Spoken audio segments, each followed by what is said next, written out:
रामपुर के नंदनवन थाना क्षेत्र में चोरी की एक चौंकाने वाली वारदात का खुलासा हुआ। एक घर में सेंध लगाकर करीब 9 तोला सोने के जेवर चोरी कर लिए गए। घटना के बाद पुलिस ने सीसीटीवी फुटेज और गुप्त सूचना के आधार पर जांच शुरू की। जांच के दौरान जो सच सामने आया उसे सभी सुनकर हैरान हो गए। शिकायतकर्ता का बेटा ही चोरों का मास्टरमाइंड निकला। पुलिस ने मामले में 2 नाबालिग आरोपियों को हिरासत में लिया है। पूछताछ में सामने आया कि दोनों नाबालिग के रोजमर्रा के खर्च पूरे नहीं हो रहे थे। पुलिस के अनुसार आरोपी गलत संगत में पकड़ा गया था और इसी वजह से उन्होंने चोरी की योजना बनाई।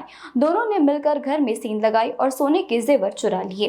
फिलहाल पुलिस ने चोरी का पूरा माल बरामद कर लिया है। इस घटना ने अभिभावकों के लिए एक बड़ा सवाल खड़ा कर दिया है कि बच्चों की संगत और गतिविधियों पर नजर रखना कितना जरूरी है।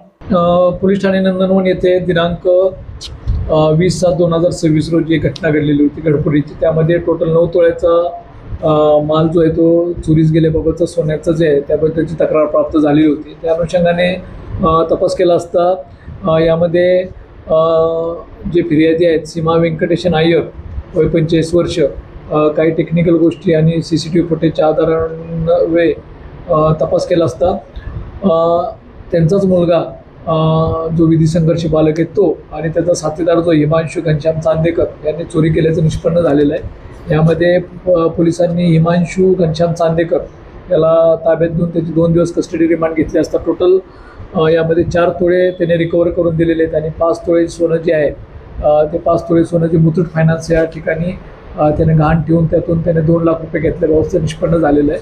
मुथूट फायनान्सला पत्र दिलेलं आहे आणि त्यांच्याकडून ती राहिलेली रिकव्हरी करत आहोत। यामध्ये एकंदरीत टोटल जे 4 तोळे रिकव्हरी झालेले आणि म्हणजे ऑलमोस्ट 100% रिकव्हरी यामध्ये झालेली आहे। चोरीच्या मागचे जे आहे ते ह्या तरुणांचा उद्देश थोडासा वेगळा होता। त्यांना म्हणजे त्यांची जे रेग्युलर ज्या गरजा होत्या त्या पूर्ण करण्यासाठी त्यांनी ह्या घरामध्ये म्हणजे स्वतःच्याच घरामध्ये चोरीचा बनाव केलेला होता। एकंदरीत वाईट संगत या मुलाला लागलेली होती। त्या वाईट संगतीमुळेच त्याला वाईट संगतीच्या लोकांमध्ये राहून ही जी चोरी वगैरे केल्याचे निष्पन्न झालेलं आहे आणि सध्या यातील जो आरोपी त्याला पोलीस कस्टडी रिमांड घेण्यात आलेली आहे आणि त्याला मॅजिस्ट्रेट कस्टडी रिमांडसाठी रवाना करण्यात आलेलं आहे। टोटल जी टीम आहे त्यामध्ये DP पथकाची PR राठोड आहे, PSI काईट, PSI राऊत आणि त्यांचं जे संपूर्ण DP पथक आहे त्यांनी ही कामगिरी केलेली आहे पोलिसांच्या मार्गदर्शनाखाली।